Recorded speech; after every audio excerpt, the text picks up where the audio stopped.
கிறிஸ்துவுக்குள் பிரியமானவர்களே ஸ்தோத்திரம். தீமை செய்து பாட நிற்பதிலும் தேவனுக்கு சித்தமானால் நன்மை செய்து பாட நிற்பதே மேன்மையாய் இருக்கும்.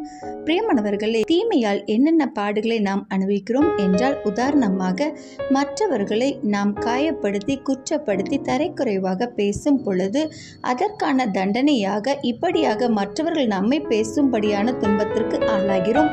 மற்றவர்களை ஏமாற்றினால் அதற்கு தண்டனையாக நாமும் ஏமாற்றப்படுகிறோம். இதுவே தீமை செய்து பாட நிற்பது ஆகும்.